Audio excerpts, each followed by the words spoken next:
자, 지금 얘기할 건 이제 목표를 세웠으니까 목표를 현실로 만드는 법. 네, 그리고 이걸 알면 공부를 어떻게 잘할 수 있는지에 대한 방법도 자연스럽게 알게 됩니다.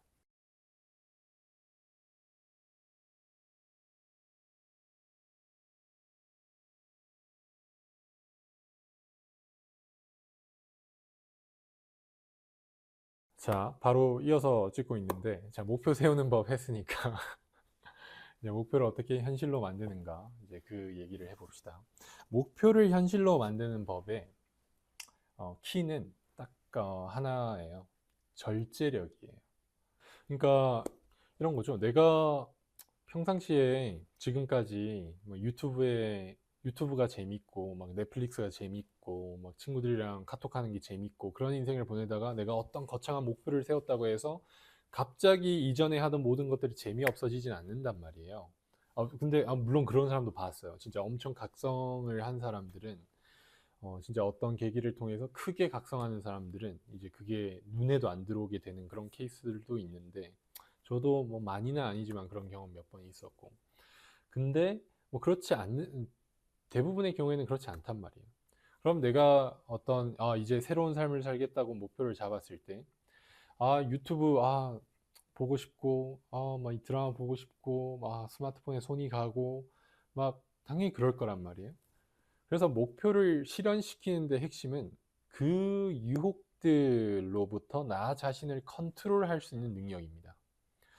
그래서 사실 이 원리 때문에 공부를 잘하는 것과 어, 예를 들어서 복음 생활을 잘하는 것 또는 인성이 좋은 것이 같이 가는 거예요.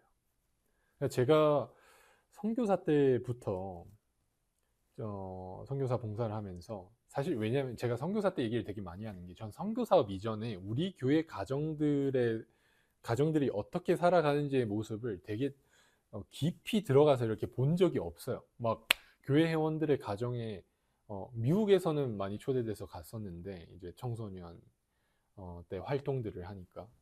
근데 한국에 와서는 막 누군가의 집에 가서 막 어떻게 사는지 모습을 보고 또 뭐 생활의 가치관이 어떤지 이런 것들을 잘 들어본 적이 없었어요. 근데 선교사 때 이제 처음 경험을 했거든요. 그러면서 이제 선교사 때 얘기를 되게 많이 하게 되는데,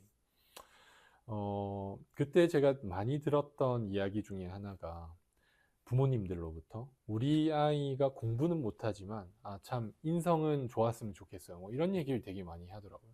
근데 그 얘기를 들으면서 되게 저거는 되게 원리적으로 잘못된 건데라는 생각을 정말 많이 했어요. 그걸 입 밖에 내지 못했지만, 근데 그게 왜 그런 거냐면, 자, 목표를 세우고 실현하는 것에 대해서 얘기하고 있지만 구체적으로 공부를 얘기해 봅시다. 내가 중간고사가 있고 기말고사가 있고 그래서 공부를 해야 되는데, 저 옆에 스마트폰이 보여요. 손이 막 가려고 해요. 하지만 나는 이뤄야 하는 바가 있기 때문에 보지 않을 것이야 라고 다짐하는 그 에너지. 그리고 내가 일상생활을 하다가 진짜 진짜 재수 없는 애가 한 명 있는데 막 욕을 싸지르고 싶은데, 나는 그리스도를 따르기 위해서 노력하는 사람이니까 하지 말아야지. 막 엄청 화가 나는데 화를 컨트롤 해야지. 이 에너지는 완전 동일한 에너지예요. 진짜 완전 동일한 에너지예요. 그래서 아까 부모님들이 하신 얘기로 돌아가서 내 자녀가 공부는 못해도 인성은 좋았으면 좋겠다. 근데 그 끝이 대부분 어떻게 되냐면, 공부에 절제력을 발휘하지 못하는데 인격적인 측면에서 절제력을 발휘하기가 힘들죠. 아까 얘기했듯이. 그렇기 때문에 부모 밑에 있을 때는 그냥 좋아요, 좋아요, 뭐 교회만 나가면 뭐 부모님이 딴 건 터치 안 하니까 따른단 말이죠. 근데 집을 벗어나는 순간 이제 차츰차츰 이렇게 저활동, 비활동이 되는 결말을 맞이하는 케이스가 많죠. 그래서 그거는 혹시 부모님들이 들으신다면 그 원리는 정확하게 이해를 해주셨으면 좋겠어요. 공부든 제자됨이든 그것을 실현시키는 원리는 다 절제입니다. 심지어 그런 얘기 교회에서 12사도분들이 되게 많이 하잖아요. 제자됨이라는 단어. 이제 discipleship이잖아요, 영어로. 근데 그 discipleship 안에 이제 들어있는 단어가 discipline이거든요. 절제하는 거. 그러니까 나를 컨트롤할 수 있는 능력. 그러니까 그게 짐승과 인간의 차이이기도 하고요. 그리고 우리가 그 몰몬경에서 얘기하는 육에 속한 인간과 성신의 은사를 받은 인간, 영적인 인간의 차이이기도 하죠. 근데 그것은 영적인 측면, 현실적인 측면 모두에서 내가 목표를 성취해 나가는 것에 가장 기본이 되는 원리입니다. 근데 이제 문제는 내가 이 절제력을 발휘하기가 힘들 때 어떻게 하냐는 거잖아요. 근데 사실 절제력을 어떻게 키우느냐에 대한 그 비법은 우리가 복음 생활을 하면서 어떤 형태의 변화든지 어떻게 그 변화를 만들어낼 것이냐에 대한 답이랑 동일합니다. 다음 회개입니다. 그래서 사실 제가 이런 뭐라 해야 되지? 이 시리즈를 뭐 일반 청소년 대상으로 할 수도 있었는데 왜 우리 교회 청소년 대상으로 먼저 하고 싶었냐면 사실 저한테도 리스크는 있어요. 이게 우리 교회 청소년들 일단 수도 적고 이게 도달할까 도달하지 못할까라는 그 리스크도 있기 때문에 제가 책 썼듯이 그냥 모든 일반 대중 청소년들이 볼 수 있도록 찍을 수도 있었는데 제가 왜 우리 교회 청소년들한테 먼저 이 얘기를 하고 싶었냐면 모든 그 자기 개발의 비밀은 복음 원리에 다 있거든요. 그러니까 절제력을 키우는 게 왜 회개냐 하면 내가 예를 들어서 화를 많이 내는 사람이라고 합시다. 그럼 그 화를 줄이는 방법이 넬슨 회장님이 회개에 대해서 한번 연차대에서 말씀하신 적이 있어요. 회개는 어떤 처벌이 아니라 우리가 매일매일 기쁜 마음으로 해야 되는 것이라고. 그러면서 그 회개를 통해서 내가 어떤 사람들에게 말을 거는 방법, 심지어는 호흡을 하는 방법까지도 바꿔내야 하는 것이 회개이다라는 얘기를 하셨거든요. 그 말씀이 몇 년 전에 신권에서 하셨던 말씀인데 우리는 더 잘할 수 있고 더 나아질 수 있습니다. 뭐 이런 제목이에요. 꼭 읽어보세요. 그러니까 예를 들어서 내가 화를 많이 내는 사람이면 화를 낼 때마다 회개를 하는 거죠. 화라는 감정이 올라올 때마다 그때마다 회개를 하면서 내가 그 화라는 에너지를 내 몸이 다루는 방식, 호흡하는 방식을 바꿔내는 거예요. 그래서 편안하게 몸을 만들고 근데 그게 첫 시도에 되지 않겠죠. 그 시도를 여러 번 하고 아까 그 목표 세우는 법에서도 얘기했듯이 시도해보고 실패하고 재점검하고 다시 시도하고 그 과정을 거치면서 점점점 화를 내지 않는 사람이 되는 거란 말이에요. 그러니까 절제력도 마찬가지죠. 내가 공부를 하려고 하는데 스마트폰에 손이 간다. 그러면 그 스마트폰에 손이 가는 그 순간에 회개를 하고 내가 다시 한번 왜 지금 이 내가 목표한 바를 이루기 위해서 지금 이 일을 해야 하는지 되새기고 또 기도를 통해서 정한 목표이기 때문에 내가 하나님과 한 약속을 되새기고 내가 이렇게 했을 때 어떻게 내 포텐셜을 실현할 수 있는지를 다시 한번 상기시키면서 집중할 수 있는 에너지를 내는 것이죠. 근데 그게 아까 얘기했듯이 첫 시도에 그게 되지 않을 거란 말이에요. 그러면 계속 이제 그 회개하는 과정을 거치면서 점점점 절제력이 강한 사람으로 변해가야 된다는 겁니다. 되게 단순한 원리예요. 그러니까 우리 복음을 사실 진짜 이게 놀라운 건데 선교사님들이 가르치는 지금은 4토론이죠. 1, 2, 3, 4토론만 배우고 그거를 일상생활에 그대로 그냥 이렇게 탁 오버랩 시키면 진짜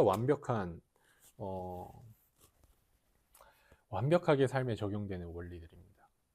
좀 구체적인 사례를 얘기하면 저는 고등학생 때 전 학원을 다니지 않았어요. 나중에도 나중에 좀 더 학원 안 다니고 공부하는 방법 이런 얘기도 지금 할 건데, 학원 안 다니고 제가 학원 안 다니는 학교를 다녔어요. 한일고등학교라고. 그 학교에서 제가 그 학교에서는 모두가 자습만 해요. 그 학교에서 제가 공부할 때 딴 생각이 들 때마다 발을 정자를 앞에 메모지를 놓고 발을 정자를 이렇게 하나씩 한 자씩 이렇게 한 획씩 이렇게 그었어요. 그러면서 이제 하루가 지나면 내가 딴 생각을 얼마나 많이 했는지가 눈에 보이잖아요. 그러고 이제 다음 날도 포스트잇 하나 새로 붙여놓고 딴 생각할 때마다 이제 거기에 발을 정자 한 획씩 이렇게 그리는 거예요.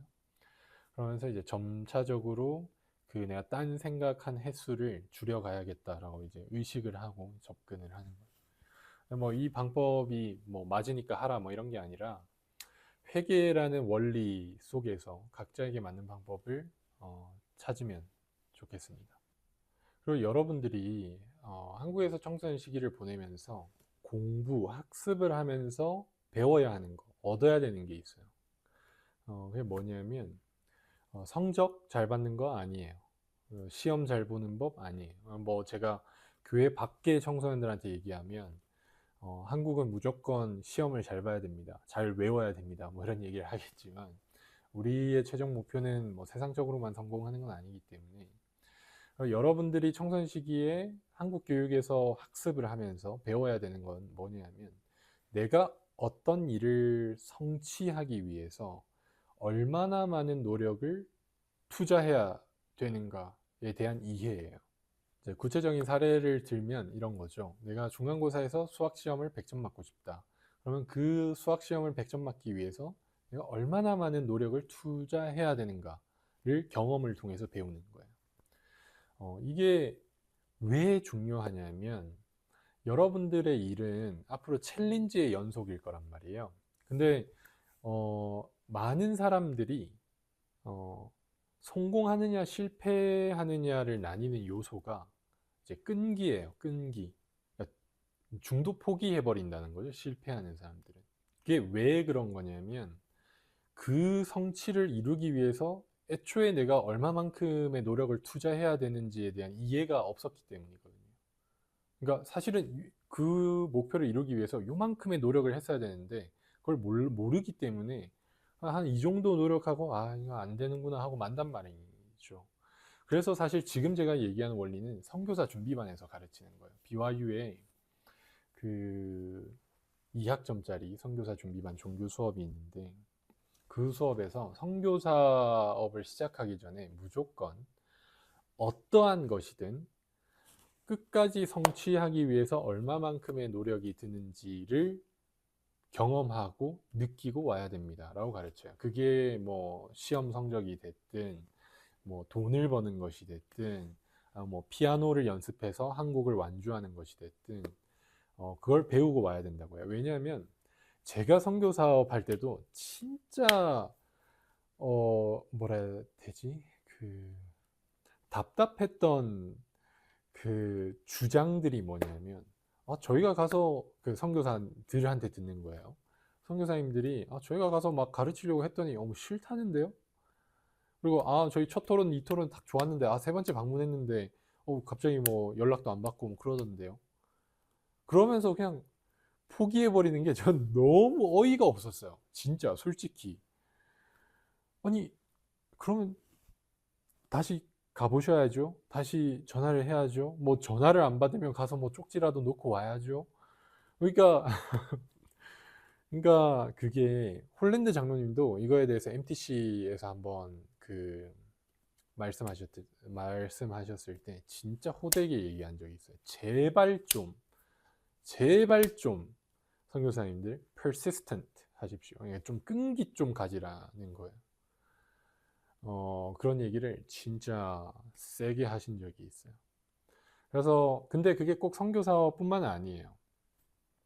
내가 선교사업에서는 내가 어떤 사람에게 영원한 구원이라는 이 엄청난 선물을 주기 위해서 얼마만큼의 노력을 투자해야 되는지를 이해하는 것에 부합하지만 앞으로 여러분들의 삶은 계속 챌린지의 연속이기 때문에 그 챌린지마다 내가 이 정도의 챌린지를 돌파하려면 오케이, 이 정도 노력을 해야 되겠군. 마음 먹고 할 수 있어야 된다는 거죠. 근데 그 경험이 없는 사람들은 이 마음을 애초에 먹을 수가 없고, 그렇기 때문에 성취할 수 있는 확률이 급격하게 떨어지는 거예요. 그래서 여러분들이 청소년 시기부터, 청소년 시기에 제일 큰 챌린지는 지금 학습이니까, 뭐, 어느 나라든 그렇죠. 근데 특히 한국 같은 경우가 이제 암기식 교육이 좀 강해서 스트레스가 많은 건데, 그 과정들을 통해서 배워야 하는 것도 어떻게 그 시험을 잘 보냐, 성적을 잘 받냐, 이게 아니라 이 학습에서 어떤 목표를 성취하려면 어느 정도 어, 노력을 투자해야 되는구나, 그걸 배워야 되는 겁니다. 마지막으로 이제 어쨌든 우리가 돌파해야 되는 현실의 문제가 있기 때문에 공부법에 대한 얘기를 하면, 어, 근데 아까 얘기했지만 사실 공부법뿐만이 아니라 인생의 모든 것에서 이 원리는 기억하세요. 1만 시간의 법칙. 우리 주변에 되게 성공한 사람들 있잖아요. 각자의 분야에서. 축구에 손흥민 같은 사람, 예전에 저희 세대 때는 피겨스케이팅 김연아, 여러 가수들, 그리고 공부를 잘하는 사람들도 마찬가지인데, 그 사람들을 쭉 이렇게 연구한 책이 아웃라이어라는 책이 있어요. 제가 청소년 때 나온 책이에요. 되게 유명한 책이었는데, 성공의 비밀을 파헤친 책. 근데 모든 성공한 사람들은 그 분야에 1만 시간 이상을 투자했다는 거예요. 그래서 내가 공부를 잘하고 싶다? 그러면 가장 기본은 그 공부에 투자하는 시간을 늘려야 됩니다. 획기적으로. 그리고 대충 한 1만 시간 정도는 투자해야 돼요. 그래서 미리 시작하라고 하는 이유가, 저 같은 경우에 제 영어 실력이 어느 정도였냐면, 제가 초등학교 6학년 때 토익 900이 넘었어요. 그리고 제가 고등학생이 됐을 때는 수능 영어 있죠? 그러니까 모의고사 영어죠. 어, 영어 시험 시간이 몇 분이었는지 기억이 안 나는데, 한 시간이었나? 정확하게 기억 안 나는데, 그 절반도 안 돼서 다 풀고 잤어요. 그리고 그리고 다 풀고 자도 그걸 다 100점 맞았어요. 진짜 가끔가다 하나씩 틀리고. 근데 왜 그렇게 됐냐? 제가 사실 초등학생 때 영어를 정말 좋아했기 때문에, 초등학교 4, 5, 6학년 때 영어에 제가 투자한 시간을 보면 한 1만 시간이 넘어요. 그러니까 절대적으로 내가 공부를 잘하려면 그 정도 시간을 투자하려면 마음을 먹어야 된다.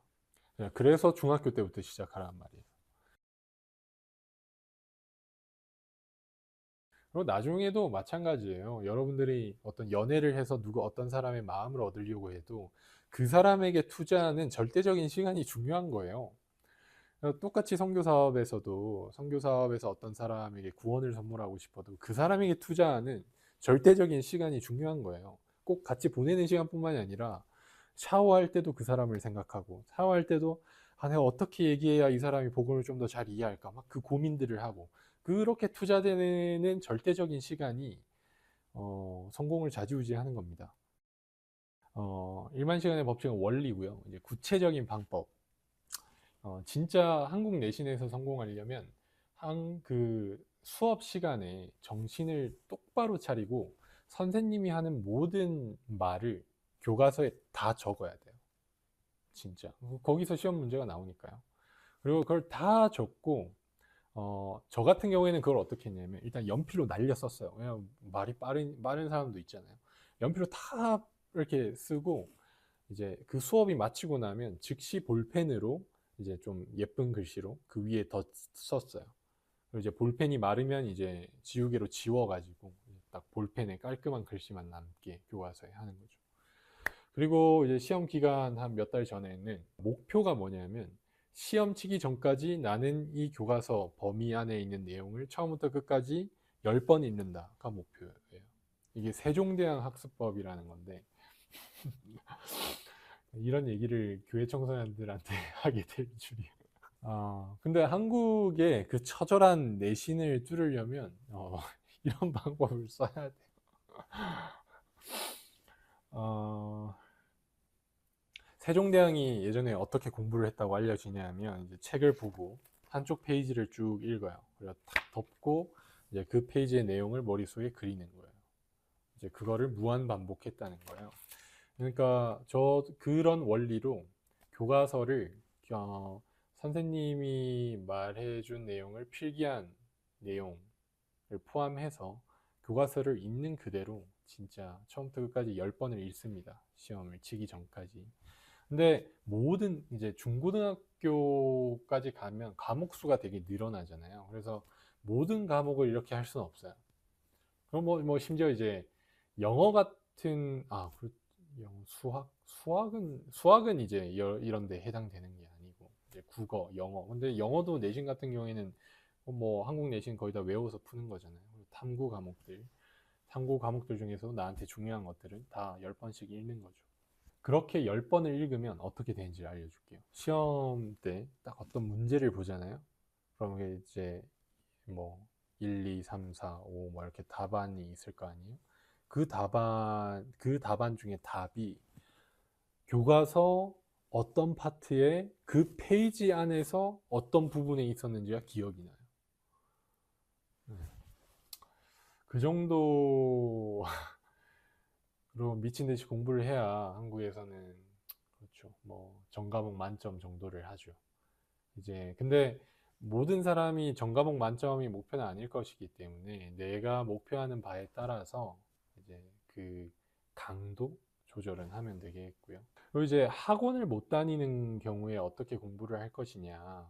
어, 요즘에는 특히 저희 세대부터는 비싼 학원을 못 다니는 거에 대해서 전혀 불평할 필요가 없는 세상이 돼버렸어요. 왜냐하면 흔히 말하는 전국 일타 강사들이 너무 좋은 인강들을 다 해놨기 때문에 특히 이제 학원이 아쉬운 과목들이 혼자 공부하기 좀 아쉬운 과목들이 일단 수학이죠.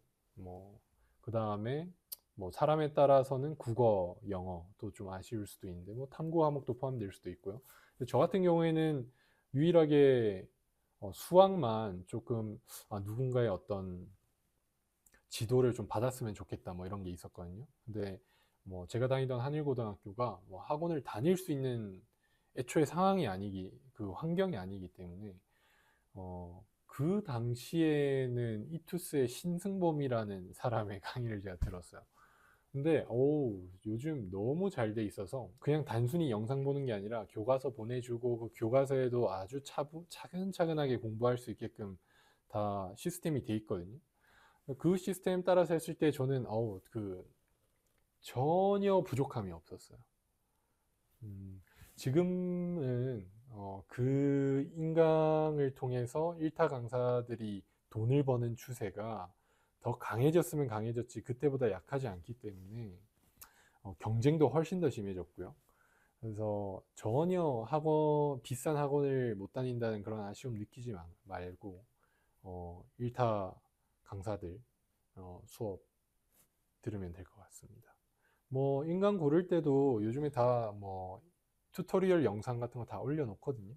보고 또 뭐 내 주변에 공부 잘하는 사람들 있을 거 아니에요. 그 사람들한테 어떤 강의 듣는지 물어보고 그리고 당연히 처음 등록해서 이제 쭉 들어봤을 때 이 사람이 나랑 안 맞을 수 있어요. 그러면 당연히 바꾸면 되는 것이고 그래서 이제 고3 때 이 과정을 시작하면 당연히 안 맞는데 또 바꾸고 근데 바꿨을 때 이 사람이 맞을지에 대한 리스크가 존재하고 막 이런 머리 아프기 때문에 이런 과정도 웬만하면 일찌감치 좀 거치면 차분하게 할 수 있다라는 얘기고 그래서 공부하는 방법 정리를 하면 첫 번째 내가 공부라는 것에 투자하는 절대적인 시간이 중요하다.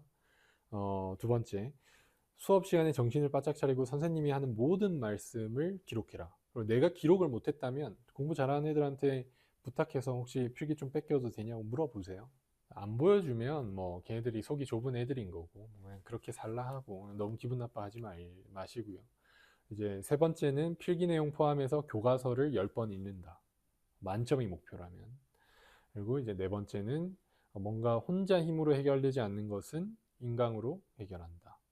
다음 영상에서는 제가 BYU에 대해서 좀 다룰게요. 이제 BYU가 희망인지 아니면 판타지인지, 또 BYU를 가는 나쁜 사례, 좋은 사례, BYU를 우리가 활용한다면 어떤 시각으로 바라보고 활용해야 가장 잘 활용할 수 있는지 이런 얘기들을 해보겠습니다. 들어주셔서 감사합니다.